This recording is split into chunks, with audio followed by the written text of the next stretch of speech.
Okay guys, here we are, Q&A number 28. Come join me, Danielle. What do you got? What? Nothing. You didn't know I started the camera, No. so you wanted to share something with me? No? Good. It was an off-camera comment? Oh, I was just gonna ask you. I was looking over the questions first. Oh. I was gonna ask you. Anyway, things. do you need me to stop it? No. You'll figure it out. All right, Q&A number 28. Good to be back with you guys. We got a nice list of questions we're gonna go down through. Like usual, a lot of the questions that we get might be a 30-minute answer that I'll condense down into a minute or two, and that's if I don't ramble. So we know that. So probably not. Yeah. So what could be a minute or two, I guess, will probably be about 5 minutes with me. But most of these answers, honestly, do need a longer answer. But I try to. I think that one was yours. Mine was flat. Mine was more. It flat. was flat and warm. That was not. That's not It's good. been open for like 2 hours. Mine's only been open for like 15 minutes. So. Well, I don't want it. No. After I drank out of it. No, I don't want it if it's flat and warm. Will you go get me my Starbucks? It's all over there. Could you go get that, please? Here, y'all go get it. No, it's okay. I got it. Grace. Okay. I got it. No worries. So, anyway, I've tried to answer them as best as I can in the short amount of time. So, as you guys know, if you watch the Q&A a lot of the answers generally have to do with punishment, because most of what folks are asking us is, how do I stop this or how do I stop that? So most of the time the answer is going to be a punishment-based answer, although most of our day as trainers, frankly about 90% of our day as trainers, is the yes part. It's the attaboy part, it's the food, the physical touch, the praise part. You know, it's just that small little fraction is the punishment part. However, the Q&A tends to be more punishment-based. Thank you very much. You're welcome. Appreciate it. Are you ready to roll? Yeah. Yeah? Yeah. Okay. So, Danielle's going to read down through the questions, and How I'm do you going to think answer. you say her last name? Iker? Iker. Yeah. Melissa Scott Iker. So they've been having potty training issues with Daisy. She was one of yours, Thelma Lou. Oh, She yep. is adorable. Oh my gosh. Oh my gosh. Yeah, she broke her leg running around the kitchen table. Caught her leg. Really? Got a little I got a little see it. cast. Look how cute. What'd they name her again? Daisy. They named her Daisy. Okay. So they say that they'll take her out every few hours, walk her around the yard for 15 to 20 minutes. She'll pee a few times and maybe poop, and then they'll bring her back in. And not long after that, she'll just walk off and pee and poop somewhere in the house. How do they stop her from doing that? So, good to hear from you, Melissa. I don't know why she's coming back in and going, especially number 2 again. I don't know why she's doing that. Sometimes dogs will go out and they'll pee, and then they'll come back in and pee again, and that's because the owners have let them. If you could not kick my coffee table, that'd be great. Get your nasty shoes off my coffee table.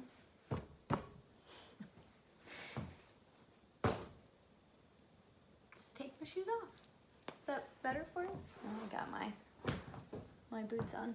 You didn't make me take them off this time. That's why you're sitting. That's why I'm Sitting on. all right all up here, awkward. guys. Yeah. Did you want to save that rice for later? Ew. Sorry. For you. Here we go. Okay. Anyway, it's because owners have let the dog drink too much, and then the dog, has to pee like 4 times over the next 15 minutes. However, I don't know why she's going poop 2 times right in a row. I'm not sure about that. Here's what I can tell you. If the dog is coming in and wandering around, and then we'll go off and potty, the only thing is watch her. If you're not watching her, then you can't catch those little moments. You know what I mean? So if she just wanders off and then you walk in the next room and step and pee, you missed your opportunity to teach. So a lot of times the dog will give us a sign. They'll give us a signal. They'll start to put their nose down, start to circle, and it's at that time, because we're watching and paying attention to the dog, that we go, oh, hey, come on, let's go potty. And we take them out instead of like dealing with the aftermath. So I think it sounds to me like maybe you need a little bit more crate time, or, you know, when you're not watching her. And then when she's out, she needs to be watched by an adult. Next. Amy Crumbartek. She recently adopted a dog. She's 3 years old, sweet and calm.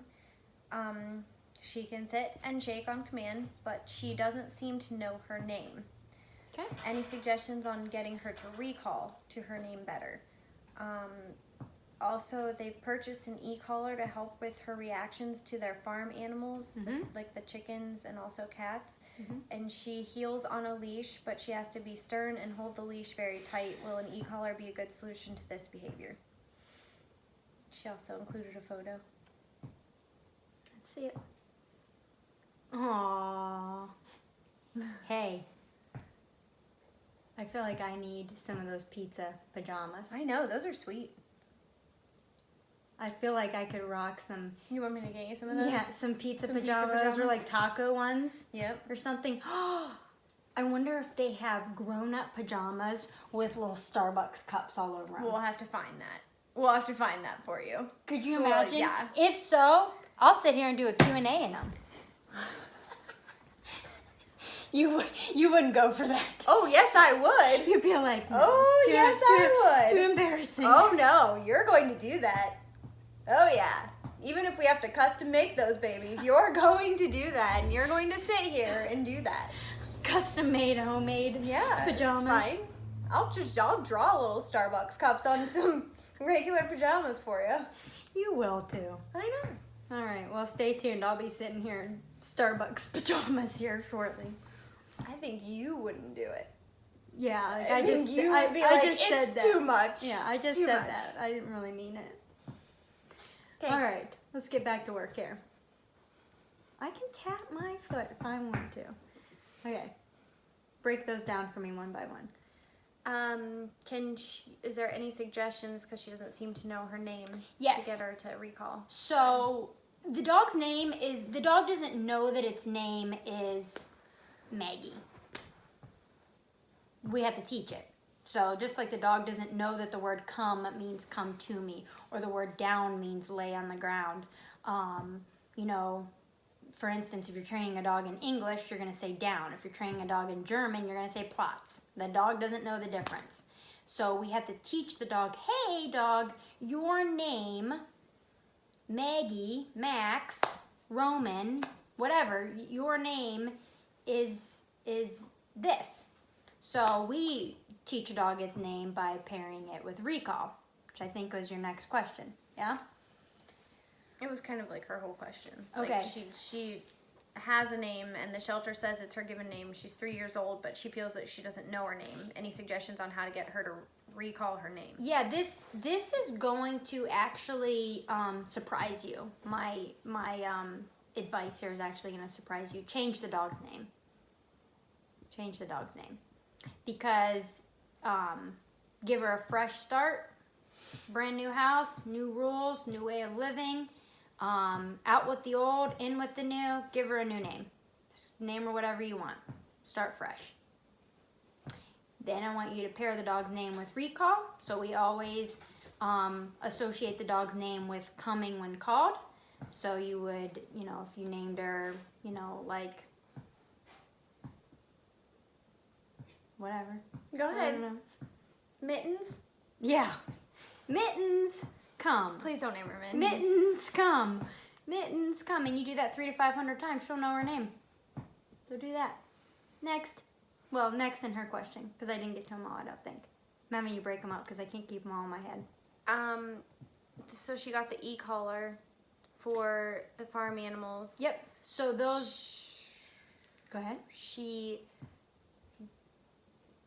That's all she said about that. Yeah. But then she says she heels on a leash, but she has to be stern and hold the leash very tight. Will the e-collar be a good solution to that behavior? So you can teach an e-collar heel. We only use the Mini Educator by e-collar Technologies because all e-collars are not created equal. So we only do low-level work on the Mini Educator. So any other remote collar is usually too high to teach obedience commands with.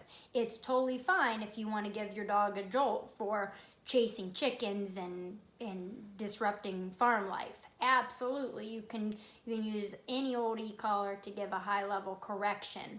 But we only use the Mini Educator by e-collar Technologies to teach the low-level remote collar stuff. In terms of getting your dog to heel properly, get yourself a leash and a prong. So we had a dog come in today, completely out of control, pulling, bananas, and she had that dog healing very nicely within 20 minutes with a leash and a prong. Even less than that, actually. Go to Instagram stories, Milligan Valley Canine Academy Instagram stories, you'll see it. Leash and a prong, it's magical. And we have videos on the YouTube on how to do it. Thank you for your question. Nice. I don't think I've had one from you before, so I appreciate your question. Let me know if we can do anything else for you. Next. Tim Sharp. He has a 7-year-old Australian Shepherd named Boomer. When he goes for a walk, he takes me for a drag. He sees another dog coming in any direction and he becomes extremely uncontrollable and he has to fight to keep him back. Then when he meets the other dog, they just sniff each other. He's not aggressive. He does the same thing if it's a person walking towards them. So he says when he sees other people walking their dogs, they just stay right beside them for a leisurely walk. But he says that he works 12-hour shifts, so he's probably full of energy and excited when I get home. But he does this any day of the week. Yeah.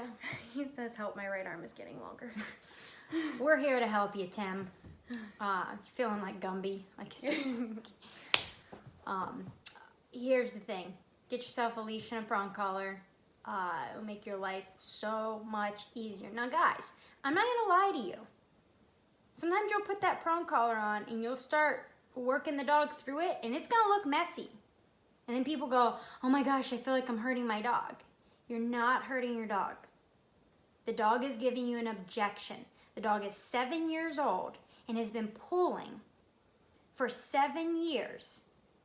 And tomorrow, when you put on a leash and prong on the dog and you go pop, loose, pop, loose, pop, loose, every time the dog pulls, he may object. He may put on the brakes, throw his little body on the ground, start alligator rolling, and it might look like a bar fight. You're doing fine. Be very calm. Matter of fact, let's go. And if that means you gotta drag him a little bit, so be it. But it's not a painful thing. How do I know? Because I've seen this hundreds of times. It's a quit telling me what to do issue. It's an objection. And I think people need to know that. Because I think people get worried. Right. And it's not a prong collar issue, guys. So get yourself a leash and a prong. And also stop letting your dog greet any other dogs or any other humans at this point when you're out on the walk. Just put a stop to that. It's not doing you any favors right now. So I promise you, Tim, leash and a prong, start in your backyard. Don't start out on the sidewalk. Always start when you're teaching a new thing, you're working through something, always start in a quiet, sterile environment. And again, we have videos on introducing a prong collar and teaching a dog how to stop pulling. Did I get it all? Did I ramble too much? No, it's good. It's good. Yeah, okay. Next. Yeah. Susie Sweeney. They have a 2-year-old female pit bull named Munchie. She's a sweetheart and good with her young children, but she's not good with people she doesn't see every day. She will bark aggressively and is standoffish when meeting new people. It makes her nervous. What can I do to curb this behavior or make her more comfortable and our guests comfortable as well? Yeah. So, teach your dog the place command. And you teach your dog the place command so when people come into your house, the dog doesn't greet them at the door. The dog knows what's expected of them. The dog's supposed to lay there and relax and any nonsense, and you can correct it. So if the dog gets up and they're starting to bark and carry on, you can give a correction of some sort. Now, if you're working the dog on a leash and prong collar only, walk over, no. Give a pop on the prong collar. You could say no and give the dog a little correction on the e-collar. You could say no, you could bonk the dog. I want you guys to have leverage. So whatever you're working with, bottom line is you gotta tell the dog, knock it off. How dare you, dog, bark at my best friend like that? How dare you, dog, try to run off my mother? Like that's what should be going through your head when you're working with the dog. It's like, dog, you are a dog. Like, these are my friends and relatives. Like, I don't need you to run anybody off for me. I got this. I can handle this. So correct the nonsense, but then, of course, you got to train the dog then what to do. So teach the dog a place command. Not teach the dog a place command. Teach the dog the place command. Next. Okay. I'm not going to attempt to say her last name. But Jody you always Rodriguez. Yeah, but you always hand it to me attempt like I'm it. like I want you to attempt it. like you realize like she's the one who fixes all my grammar and spelling in every post. Maybe you're better with names. I don't know. Can you just... You know that I'm not. Carahuda. Okay. Jody Rodriguez Carahuda. We're going with it. She must have got married or something because don't you feel like we've gotten questions? She from her says before? it's me again. Yeah. She has a question about Sarge. Sounds like maybe congratulations are in order or something.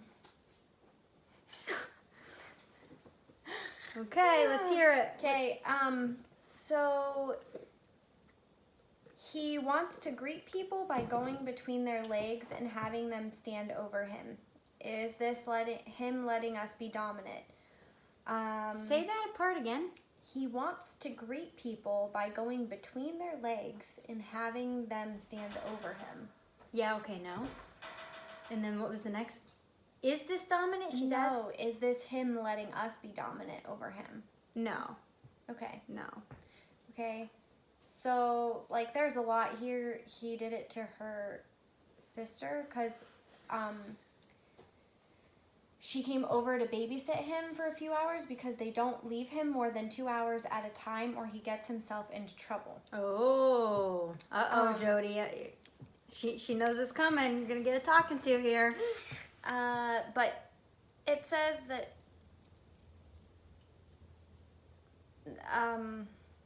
she tries to always decipher these to make them make as much sense to me as possible. Well, okay, there was just a situation with her sister when her sister went over there. She did it to her, and then he also stands over their other dog. Okay. Okay. Yeah, so I think that's it. I think that's the question. Jody, thank you so much for all of your questions. They do, she says, I even used his prong collar on him and he does not care one bit. The prong collar does work when we are walking him though. Okay. Okay. You always have some great questions, but now I gotta pick on you a little bit. Let's get that dog in the crate. He's 9 months. Sorry. Let's get that dog in the crate. There's no reason why you should have to orchestrate your life to have somebody at the home constantly, every 2 hours. You don't have to live like that at all. Let's crate the dog. That's going to help tremendously with more issues than even what you're bringing to the table right now. Okay? It gives the dogs structure, helps them to be calmer, a little bit more resolved, not so like always looking for the next thing, you know? So crate that dog. That is the kindest thing you can do for your dog. I could sit here for hours and tell you guys horrific stories of personal situations that I know of and I'm aware of the emails and the direct messages and the phone calls that we receive by folks who wish they had created their dog. So crate the dog. What was the next thing? And here's the thing. So teach that dog the place command. That dog should not be free roaming all the time. So if you came to my house, like I have a Belgian Malinois, I have a security dog. If you came to my house for dinner, my well-behaved, well-mannered, submissive Malinois would not greet you at the door, and he would not come interact with you.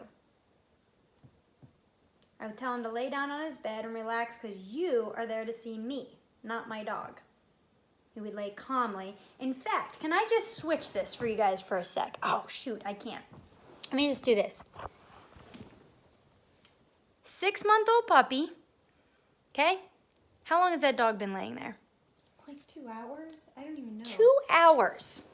6-month-old puppy. Guess what? If that dog didn't have the ability to be calm like that, we couldn't have her up here right now for our Q&A. She'd be crated somewhere, which again is fine. But how much better that she can just be hanging out with us while we're getting work done. Teach your dogs the place command. Also, guys, 6-month-old puppy, look how relaxed she is. And anybody that goes, oh, she looks sad, well, you don't know what a relaxed, calm dog looks like. Because that's not sad. That's relaxed. So, teach your dog the place command. And he doesn't care about the prong collar?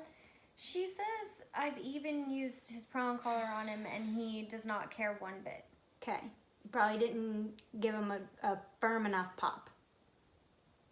But she says like they use the prong collar on the walks and he... Well, it's because it's a different state of arousal when people come in. So bonk him. You could bonk him. Or... bonk him for standing between someone's legs. Yeah. You know? I just wanted to clarify for everyone else. Sorry. I was just clarifying for you. She tells me sometimes I don't give enough details. And then sometimes you're telling me that I give too many details. Yeah, could you fix that? Yeah. Could you just come like no. nice even? I'm just glad you follow me around to tell me when to add and subtract. No problem. So, but yeah, bottom line is teaching the place command. How can he get up and stand between your guest's legs or anybody's legs if he's laying politely on his bed? So, thank you, Jody. Love you. Happy to have you part of the show. I just had to pick on you a little bit. Okay, next. Jamie Lynn, could you please share your recipe for what you feed your dogs? I saw you were cooking meat and veggies on the stovetop one day. I'm looking for recipes with less ingredients for my dog due to allergies. Yeah, absolutely. So we feed a recipe that's a little bit lower in calories. It's a leaner recipe. So you may not want to use that on a puppy. So what you can do is my vet gave me a website. It's called caninejournal.com. There's a you think she should use the /? See, just go to caninejournal.com and see if she needs to use the /. Anyway, there's a whole list of recipes that are good and appropriate balances for dogs. You may, however, want to ask your vet, particularly because you have a growing puppy. So I don't have any growing puppies on the recipe that I feed, but I feed this and Danielle feeds it as well. Brown rice, turkey, vegetables. So I don't know that would be great for a growing puppy though. It just says caninejournal.com. So you're gonna go to caninejournal.com /. What are you trying to get her to? I'm trying to get her to the recipe page, but it's in my email. Hang on. She'll dig around here. I have it. Okay, cool. Excellent. But it doesn't. /homemade. Keep that. Hang on, guys. Okay. Canine, and it's CANINE. So it's not K and then 9. It's caninejournal.com/homemade dog food recipes.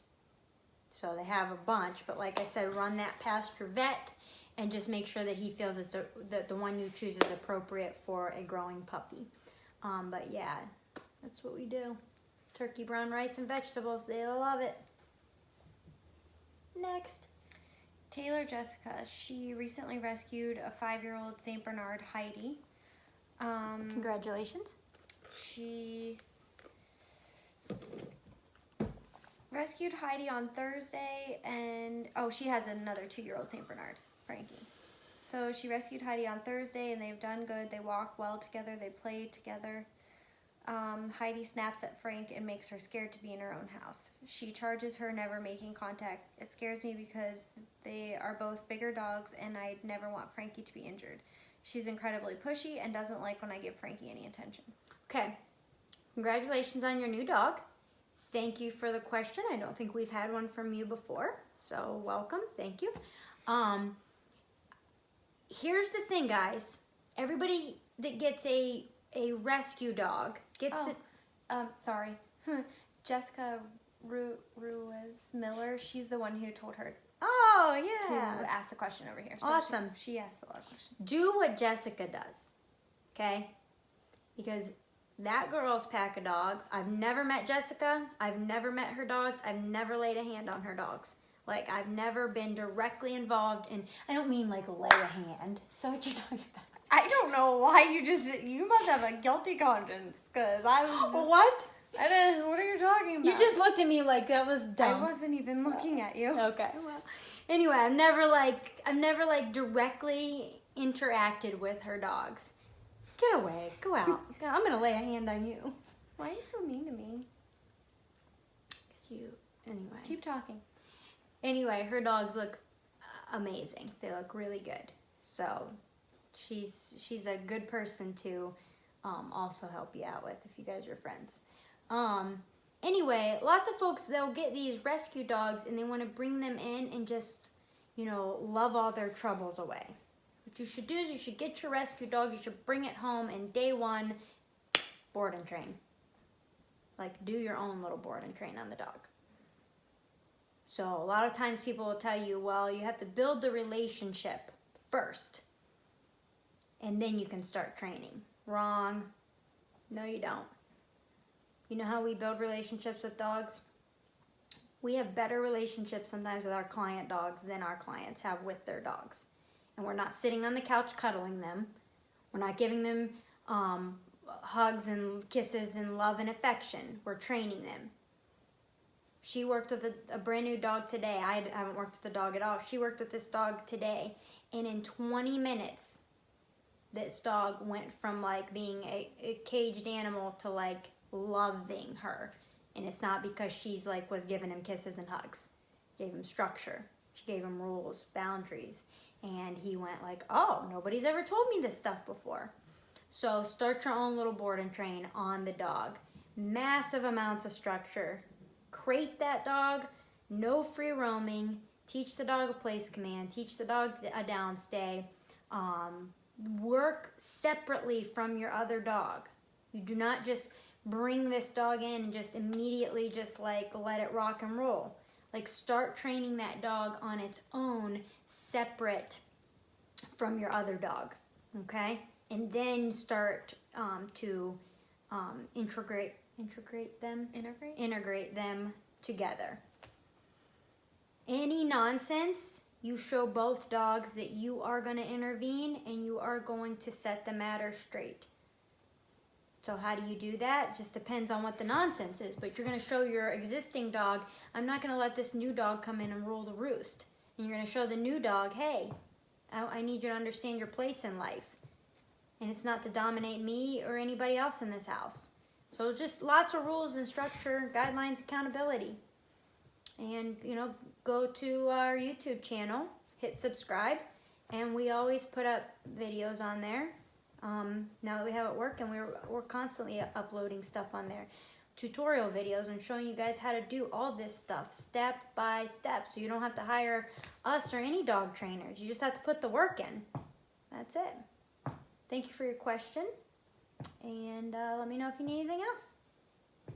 Next. That's it. That's it. All right. Yep. Okay. Not too bad. Rambled a little bit. All right, guys. Thank you for all of your questions. We appreciate it. We love helping you. And we'll talk to you next week.